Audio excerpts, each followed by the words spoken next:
Hey everybody and welcome back to my YouTube channel. Today's video is going to be a weekly reading vlog. Hey guys, it is about 10:30. It is Tuesday, the 18th of June. I tried to update you guys this morning on my reading last night, but basically last night I read 344 pages of Keeping 13, which is the first in the Boys of Tommen series, and I can't even tell you why I read that much. It was just very easy to read and kind of addictive, which considering the length of the book, I literally read over 50% of that book. I'm really enjoying it. There's a couple of things bothering me. The really repetitiveness of oh my god, she's so small, she's so tiny. I don't think I've actually read that properly in a book to this extent until this book, which is very interesting, and it's also just a bit weird. It makes me feel a bit uncomfortable.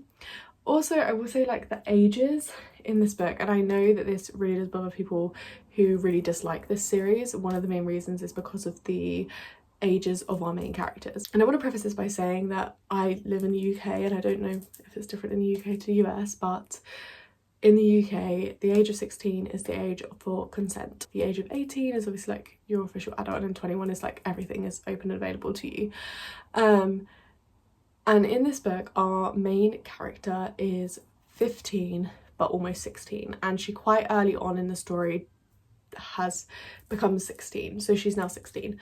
But our main male character is 17 and close and fastly approaching the age of 18. I would definitely say please check trigger warnings for this book and this series, because there is a lot of darker content going on, and at this current moment in time, right, I'm just really pissed off at the other characters in this story. And don't get me wrong, I understand the reason for the family after what happened to their eldest brother, but oh my god, the amount of people who know how horrific our main character's life is and just do nothing is actually so hurtful. There's so much to unpick, and it's not a light read at all by any means, so definitely don't go into this thinking it's going to be a light romance, because I think I was a bit naive in my conception of it and thinking that it wasn't going to be not as dark. It's not necessarily dark, but it's just hard to read at points. One thing that keeps me going is these side characters in here. I absolutely love Gibbsby and I absolutely love Chloe. I really love those two. They just make me laugh so much. And the cat scene, the scene with the cat, if you haven't seen it, if you haven't read it, you wouldn't know what to talk about, but if you have read the book, you'll definitely know what scene I'm talking about. And I feel like that kind of light funny moment kind of breaks up that more deep darker undertone of the story. Good morning everybody. I have fixed my stand today. I am 70 pages away from finishing Keeping 13. Finding 13? Keeping 13? Something, I don't know. I don't know what it was. I stayed up again last night until 12 reading this book. I read another 200 pages last night, which is outrageous. I literally only planned to read a little bit, but it's just such a more-ish read. You just want more. And also, I'm just absolutely begging our main character Shannon to let him in and just talk to him, because he could seriously help. The setup is so good for the position that she's in because of where his parents are at. And again, I'm also still pissed off that her friends are letting it happen. And also I do kind of dislike Shannon's outlook to it all as well, because she's very much because this happened once, we can't go to XYZ, we can't do XYZ. And she's very she says some really hurtful things to her brother, and she's a bit naive, but then again, I think she's just really curled into herself over everything that's happened. Good morning everybody. Boy, do I have some updates for you today. I finished the first book in the Boys of Tommen series. Don't even remember what it's called. Is it Finding 13? Keeping 13? And I sobbed my heart and soul out at the ending. I was crying so hard. Definitely please read the trigger warnings. God, it was just a lot. But also the way that the first book ended was in a way where you could not go into the next book. Luckily I had the second book on Kindle already, and I started that, and I think I got like 200 pages in. I'm not really too sure. When I say I spent my entire evening from literally 5 p.m. until 11 p.m. reading, I mean it. It's one of those books where I am so like, it's unputdownable. I'm thinking about it 24/7, and it's so weird because I still don't think I'm going to give it 5 stars because they seem so mature for their age in this story, like real mature.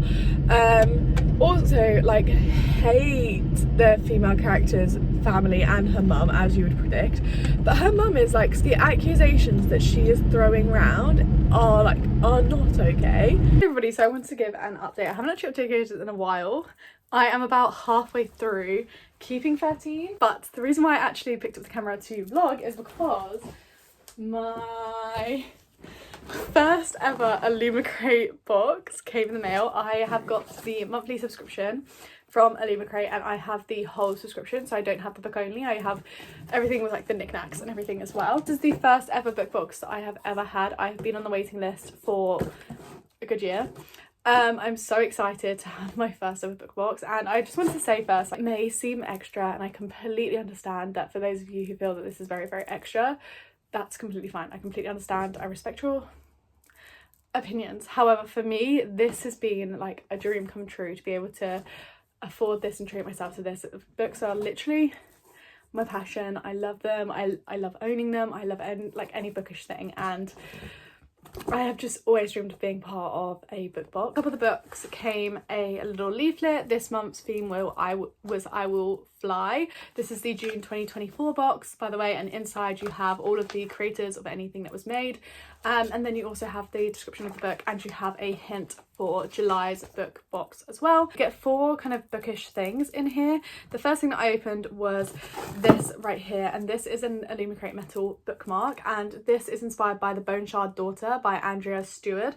I have not read this book personally, however, this suits the theme of the book so well in this month's book box. Guys, look how, sorry, I'm putting the books on the floor. Look how absolutely stunning this bookmark is. I am over the moon with this. I'm so excited. This is my first ever metal bookmark. The next thing that I picked out was this, and this is the enamel pin. I don't know if I'm right about this or not, but I think Illumicrate brings an enamel pin almost every month. And this one is inspired by The Water Outlaws by S.L. Huang. I am honestly quite curious to see what this book is about, because this gives me kind of like almost Sarah J Maas vibes, because it has like a beautiful sword entwined in this pin, and I can actually wear this on my work lanyard, so I'm very, very excited about this. And it is a very like high quality pin. The back stops are very like thick and feel very good. I'm not really a pin wearer, if I'm being completely honest, but I can definitely put a couple of these on my lanyard.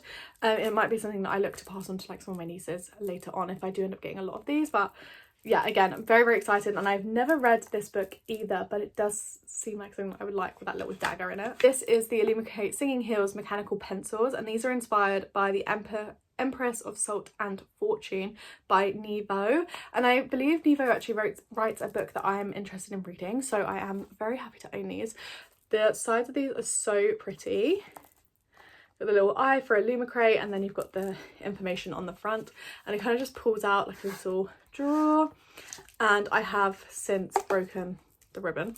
But in here is 2 mechanical pencils with beautiful, beautiful, beautiful designs. So one of them matches the design on the outside of the box, and then the other is this stunning design here. And then the last kind of bookish inspired item in the box was this right here, which I'm gonna admit, admittedly at first I just saw it this way around in the box, and I was a little bit disappointed picking it up when I clocked what it was, but now I'm loving it, and I've just had so many ideas about it, and I think it's such a lovely, thoughtful thing to put into a book box. And on the front of here it says, I know what it means to dream about the past, to dream about things you have loved and lost, by Natasha Nwang. Look how stunning this is, number one. Like, it's foiled, it's got beautiful florals on it. This is what it looks like. It's so stunning. The inside is unfortunately plain. I almost feel like there was an opportunity here to have some like printed character art or something.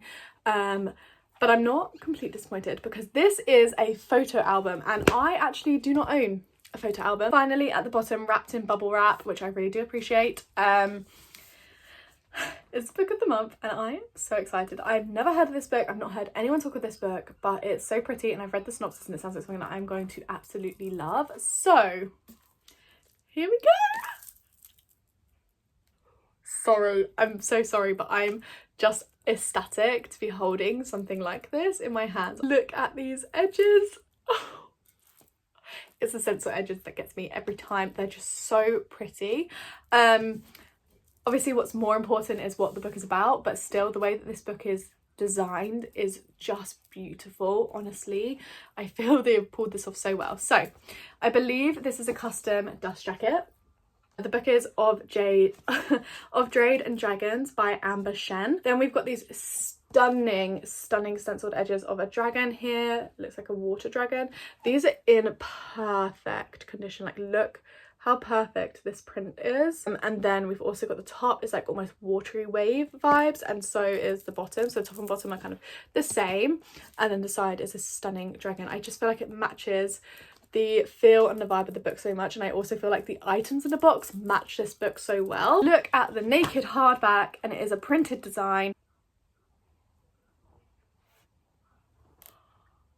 Sorry, what? Look at it. Look at all of those details. The spine is just, oh, it's so pretty. And then the other side looks like this, and they're definitely different on both sides, but they blend quite well together. It's just beautiful. I love it so much. And then you've got your end papers, which are the end papers I believe are character art. So we've got here what looks to be our two main characters, I would assume. And then the back end paper is different character art, which just look how stunning it is. And just from these pictures it makes me want to read this book anyway, and from reading the synopsis is just so intriguing. And this is a signed edition of the book by Amber Shen. I am so excited. And also inside of this book is a author note personalised to Illumicrate readers. Let's give you guys the synopsis. 18-year-old Ahu Jen dreams of becoming a world-class engineer like her father, but after his unexpected murder, a heartbroken Ying is determined to discover why anyone would threaten a man who ultimately chose a quiet life over fame and fortune. Left with only a journal of her father's engineering secrets and a jade pendant snatched from the assassin, Ying follows the trail to the capital and the prestigious Engineers Guild, a place that harbours her father's hidden past. Disguised as her brother, Ying manages to infiltrate the male-only apprenticeship trial with the help of an unlikely ally. I'm not sure how to pronounce this, so I'm so sorry. I will definitely Google pronunciations afterwards. Agia Yiyang, the nation's Tactorum 8th prince. With her father's renown placing a target firmly on her back, Ying must stay one step ahead of her fellow competitors, the jealous guild masters, and the killer still hunting for her father's journal. Complicating everything is her increasingly tangled relationship with the prince, who has mysterious plans of his own. The secrets hidden within the guild can be as deadly as the weapons they build. And with her life and the country's future at stake, Ying doesn't know who to trust. And can she avenge her father if it means going against everything he stood for? I'm just fixing my shelves at the moment because this one here, I don't know if you guys can see, the one on the corner is like leaning backwards, so we're gonna fix that today. So I just need to move some books around, but oh, I'm so excited. Okay guys, you might be laughing at this because it's only a few weeks ago that you saw a video where I put these shelves in a new location and I did it differently, and this was at an angle. However, this shelf was like wobbly and teetering, and because we're renting we don't want to have to screw it into the wall, and we tried to balance it a second ago, rebalance it with some cardboard, hence why I took all the books off of this shelf. However, it just it's not balancing very well, and I'd rather not run the risk of it falling over, so I need to move the shelves over slightly to make it like a square unit instead of like a curved almost unit.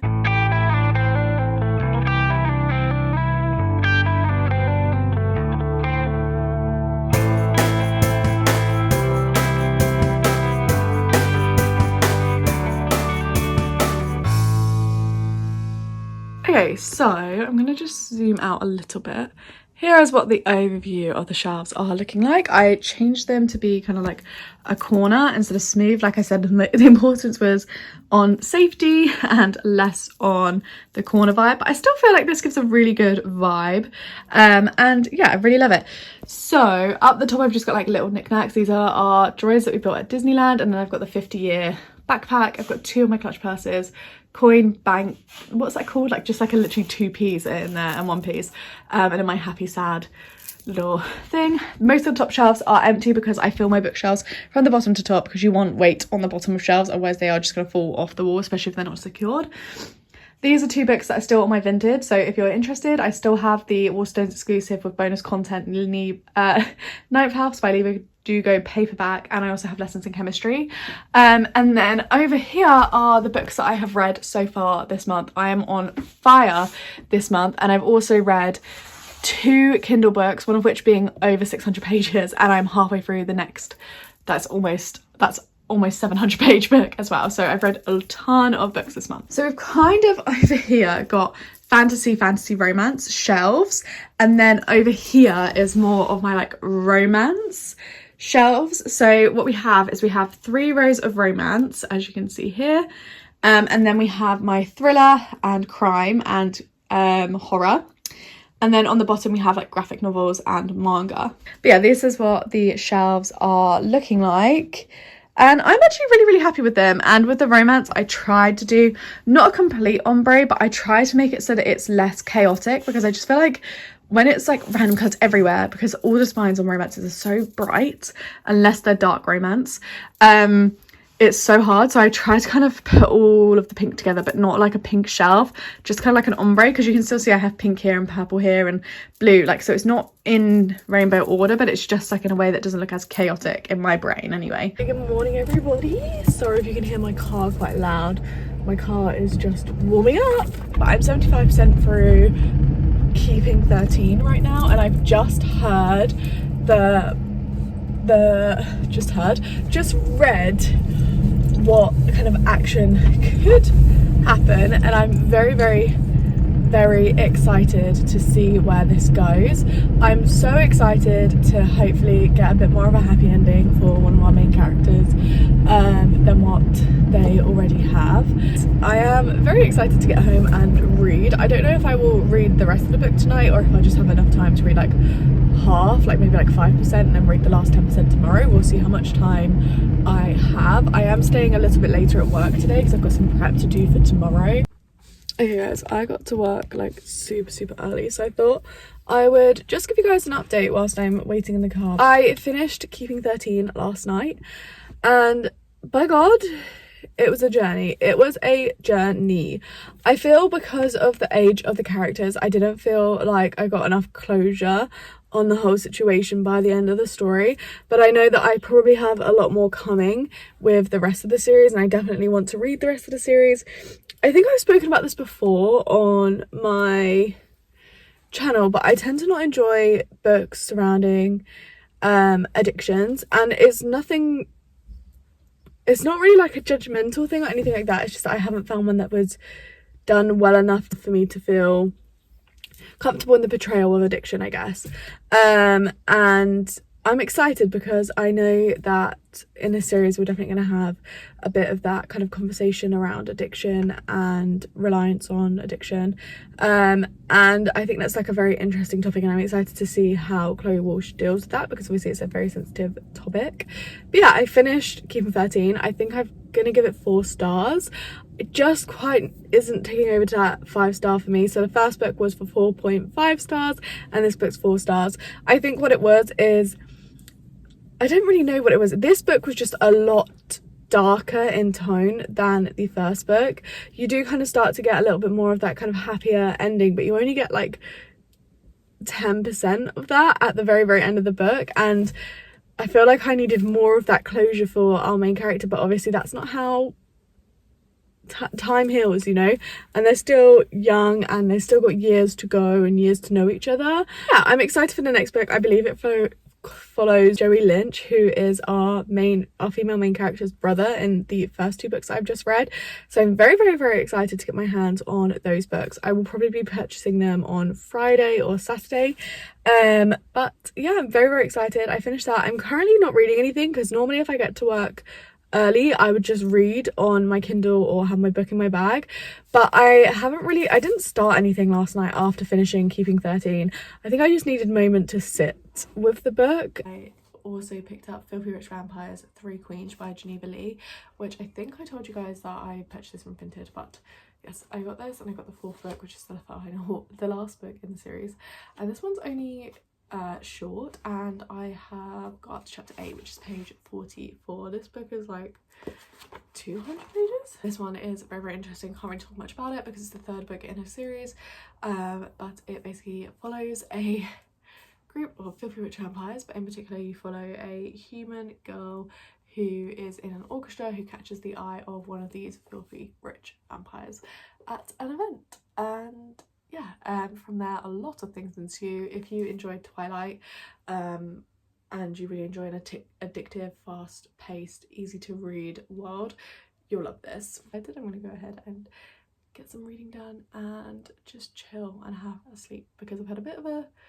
manic day. I'm currently reading this. I was on page 80 at the beginning of today and I'm now on page 240. I've been reading since I got home from work. I have one concern with this book, and that is that once I finish it tonight, that it's going to finish on a cliffhanger and I'm going to want to go straight into the final book in the series, which honestly is completely fine because this is more of like a mood reading vlog. It's not themed or anything like that, so we can do that if that is what I choose to do. I want to give this reading update. I finished Filthy Rich Vampire not last night, the night before. I am currently ready for work. I have about 10 minutes until I've got to leave the house. Finished Filthy Rich Vampire 3 Queens, and the ending of that was just so explosive but also like so rushed. I don't know, I just felt like it was a little bit rushed, but yeah, I finished that on Tuesday evening and I think I'm gonna give it 3 stars. I wasn't necessarily obsessed with anything, and I will say I'm getting a bit frustrated by how much we still do not know as readers surrounding our main character and the family and Julian, and just lots of things in the book that we don't know. And the thing is, we have so many opportunities to find out this information or be told this information. It's just never used, and instead it's like, I'm your father. And one thing that I really didn't like in this book is that something happened to our main character, and then the next time we were in her perspective she was seeing things a complete different way, but we didn't get to see what actually happened. There was a flashback later on in the book, but by that part of the book I was just a bit like, it's a bit too late. Like, you're at the very, very end of the book now and now you're flashing back to what happened. Like, I'd rather have had it in terms of like the events that it happened in. I started reading of Jade and Dragons and so far very intriguing. One thing I will say, the first 2 chapters haven't been very long, but the chapters are longer than I usually enjoy. I am a fan of a short chapter book, okay? I can't tell you why, but I just am a short chapter girly. There's a lot going on. This world is definitely set in like a very different type of world than I'm used to reading, and they have kind of aircrafts that are powered by propellers, very much like the ships on the printed hardcover. One thing that I would like to say is I read the synopsis when I first got this, and everything that's happened that was mentioned in the synopsis is finished by page 32, which I'm not gonna lie to you, I love. I absolutely love when the synopsis, whatever is said in the synopsis at the very, very beginning of the book, because I just feel it's so pointless putting something, like, it's so wasteful to put the whole plot in a synopsis. Just give us a little hint at where the story starts. We're about to embark on the journey, I believe, part of this book, and I'm very, very, very intrigued to see where this book goes. I don't know if this is part of a series, like the first book in a series, or if it is a standalone. I kind of would love for it to be a standalone because I have quite a few series that I'm in the middle of right now. On Wednesday night, I think it was Wednesday evening, I got to page 33 of this book after finishing The Filthy Rich Vampire 3 Queens. But yeah, of Jade and Dragons, this is really intriguing. I'm excited to get into it more today because I do plan to sit down and spend a good chunk of time reading today. Luke is at work and I am doing laundry, and I always like to do like a little shifty, like, oh, laundry's done, oh, change it to this, oh, then read some more, and then go and hang it up. So I kind of use it as like a system.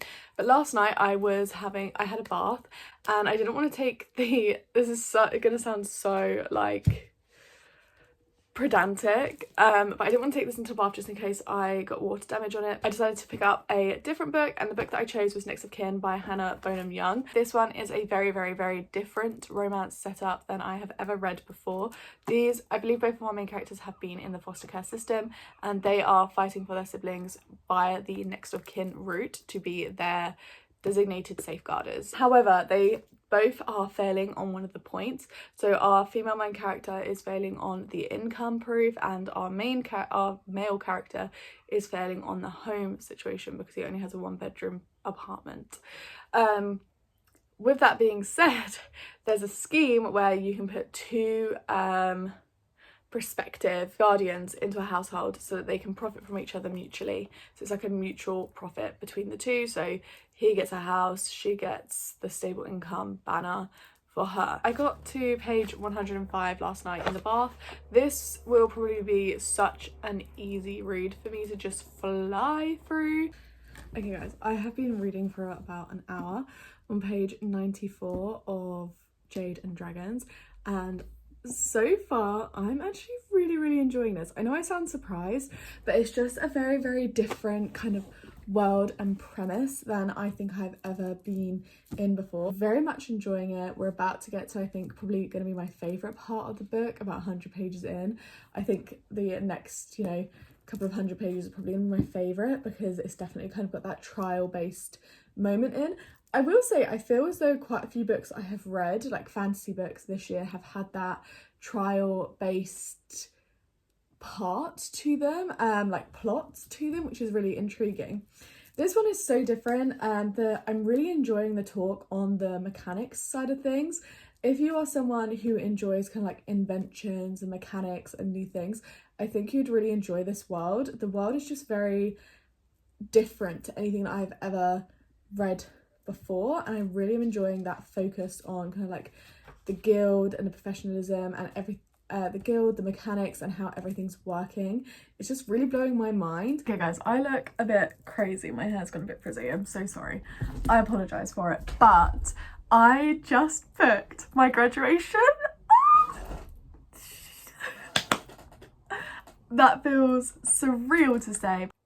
Okay guys, I want to give you guys a little update. I took Luke out for dinner as like a little surprise little thing. We went to like a little pub local to us, and they had a whole dog menu, and it made us so sad that we don't have a puppy yet, but hopefully at some point, maybe next year, we'll get a puppy. I have done a fair amount of reading today. I think there might be a romance in this trying to form or starting to form, but from the first kind of scene that I've had with the romance, I'm not feeling the vibe between them. I definitely could feel that vibe between them, but they haven't seen each other almost enough for me to feel satisfied in the fact that they would make a good couple. But even then, what kind of shocks me is I'm not reading this because I'm rooting for their relationship to develop. I'm actually reading this because I'm so intrigued by the world and the mechanics and just the way that everything's been set up, which I just thought is really interesting, because normally I am someone who reads because I love the characters. If I like the characters in a book and the writing, I am set. I am interested to see why it's called Of Jade and Dragons. I've seen mention of Jade throughout the book, but no real mention of dragons, so I wonder if dragons are in this book or not. I'm not entirely sure, and it doesn't say on the synopsis either.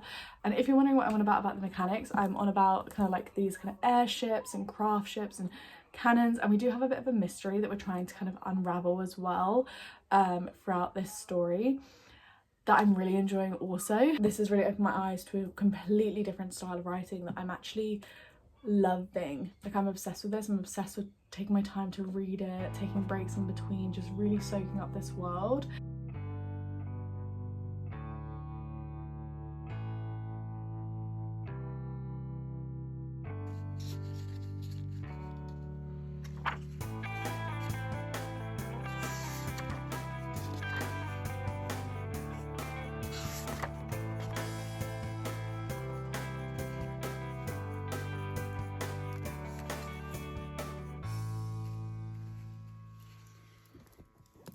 Last night I read some more of Jade and Dragons by Amber Shen, and I am now on chapter 16, which is page 270, so I'm past the halfway mark. I'm hoping to read a good amount more today. I might get to page like 300, well, I'm gonna say 350. I might not get that far, but I feel like 350 is safer than saying 400, but we will see how far I do get.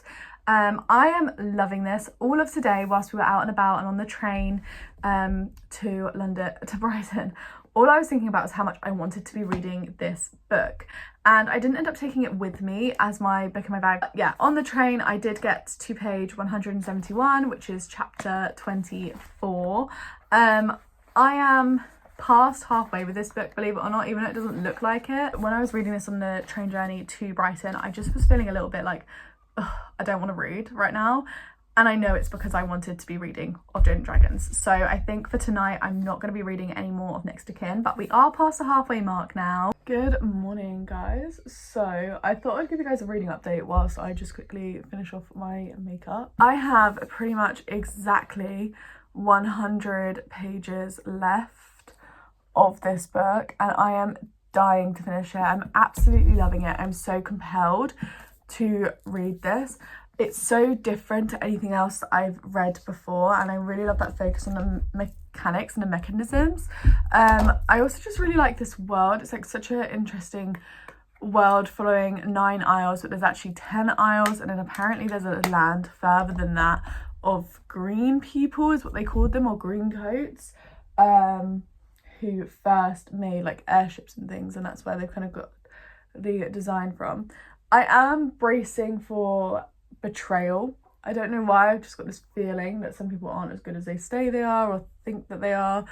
So I'm a little bit concerned. I think I'm like nervous for the ending, but the reason why I didn't get to finish it last night, even though I came to bed like early to finish it, is because me and Luke watch the Sidemen Sundays every Sunday together, and this Sidemen Sunday was 2 hours long. So we watched the Sidemen Sunday together, and then after that, my setting spray is literally running out, as you can see.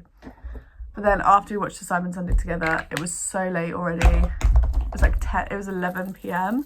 by the time we finished watching the Sidemen Sunday. So it was just a bit too late to even entertain reading the rest of this. I really wanted to read it with a clear mind. There's a romance in this book, but I just feel absolutely no chemistry between the two of them. I feel like they're more like friends, and they kind of just lean on each other a little bit, but I personally just don't feel their romance at this current moment in time. That doesn't bother me. The thing that I'm loving is the world, is the plot, is everything. I'm enjoying everything but the relationship, which is crazy because normally I am like a fantasy romance girl through and through. I want to have that relationship, I want to feel chemistry and everything between characters, but I'm actually just not phased. I am finally ready to bring you guys some thoughts. It is Thursday, so I am finishing off this vlog a lot later than I intended to. Basically, this book was so good. I loved everything to do with this book. The only element that I wasn't obsessed with or loved was the relationship, like the romance part of it, which is so funny to me. And because normally I am that person who craves the romance in the fantasy, I really enjoy a fantasy with romance elements. But in this case, the romance elements just weren't, it's not that they weren't doing it for me, I just didn't feel chemistry between the kind of love interests. And because I didn't feel the chemistry, I didn't really care. But the reason why I was so compelled by this book the whole way through is just the world was so unique. The world was so different to anything I've ever read before. I really loved the focus on the mechanics. This book kind of leaves you at the end with not a very happy ending, but almost like a realistic ending, if that makes any sense, which I did really enjoy. And I think now that I've had time to simmer, like to think about it, I did enjoy the way this book ended. But the one thing that I don't like is that it's almost on an ending where there could be more. It could become a series, or it could just be left how it is, and you could spiral about, do they ever see each other again, do they not, where do they go in their stories, do their paths intertwine again, or do they never kind of come across each other's path again. I particularly loved this. I will say, please do not go into this book assuming that you're going to get dragons. I know it's very, what would you call it? It's very misleading to have a dragon on the cover and to have dragons in the title. The dragon in the title is for a reason, but I know some people might look at this and think, and the sprayed edge even on this book, they might look at it and think, oh my god, dragons, I loved Fourth Wing, I want something else, I'm looking for my next dragon fix, and I'm going to go for this because it says Jaded Dragons on the front. Please do not reach for this if you're looking for something with dragons. It has no dragons in it. That is everything. Those are all the updates that I have for you. Yeah, and I think that's it. I really hope you guys enjoyed this video, and if you did, please leave a like and subscribe to the channel if you're new to it. I'd like to see more videos from me, and I'll catch you guys all in my next one. Bye!